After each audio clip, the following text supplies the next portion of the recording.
There seems to be so many different types of phone gimbal on the market, and I get asked to review gimbals all the time. But there's only so many times I can review what is essentially exactly the same product. So for me to want to review a new phone gimbal, it has to be innovative, it has to be creative, and it has to offer something that no one else does.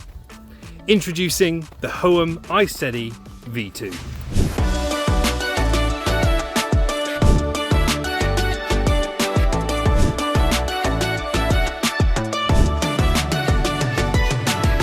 Before we go any further, I just want to say that Hohem did send me this unit to review. They're not paying me, and as always, all of the thoughts are my own.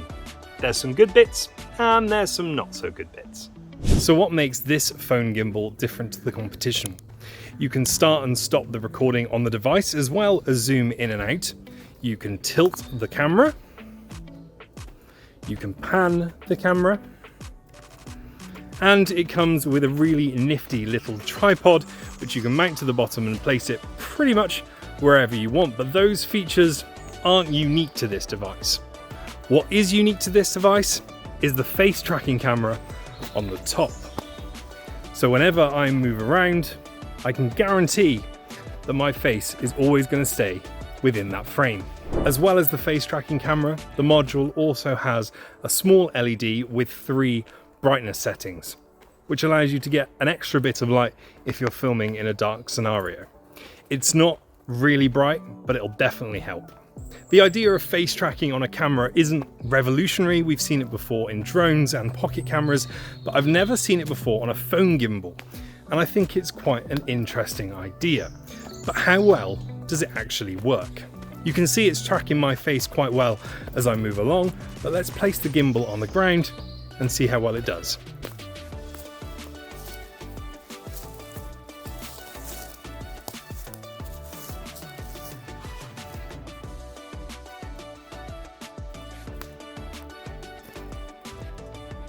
Not bad, eh?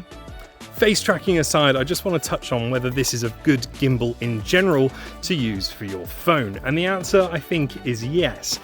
The footage that comes out of it is really nice, really smooth. I've got no complaints about that at all. And this is actually the second time I'm shooting this video today. The first time I shot it all in 1080 and I just didn't think 1080 did it justice, so I'm back out here again filming it in 4K, and I've been holding the gimbal with the phone on it at arm's length for about 2 hours, and I think I could probably do another 2 hours before I become fatigued.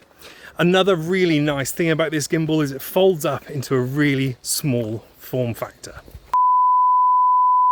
I'm just going to stop myself right there. I had really good fun shooting that.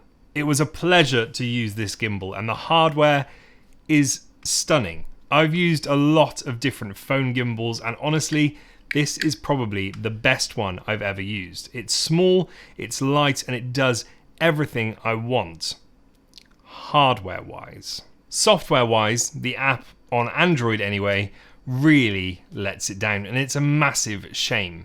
So my phone is the Galaxy Note 20 Ultra. It's got the standard camera, it's got a zoom camera, and it's got an ultra-wide camera. The problem is, with the Hohem app, I can only use the standard camera. And if I'm using a phone gimbal, then I really want to be using that ultra-wide camera.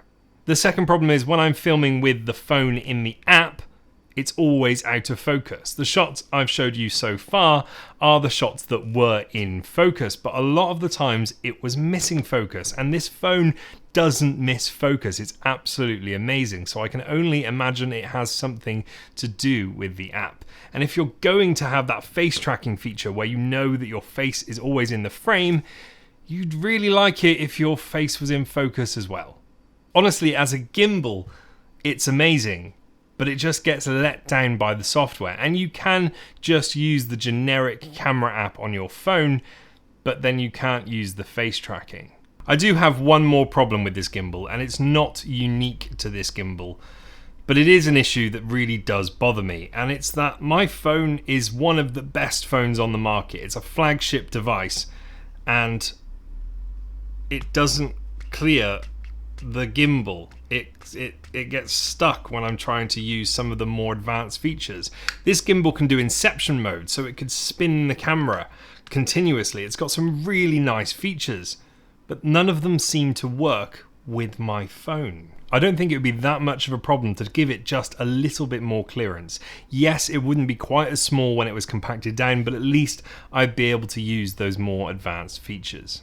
I really wanted to love this gimbal, and as I said, I had great fun out filming that short sequence. But if you get home and half of your footage isn't usable because it's not in focus, then how can I recommend it? At the moment, this gimbal is just gliding along with the rest of the competition. There's no reason to buy this gimbal over something like the DJI Osmo Mobile. But if they nailed that app, if they got someone to really focus on that app and make it work as well as the inbuilt camera app, then this gimbal would fly. Hopefully these problems can be resolved, and if they are, then I would highly recommend this gimbal. I hope you've enjoyed this short video. If you did, give it a like, subscribe to the channel, and I'll see you again really soon.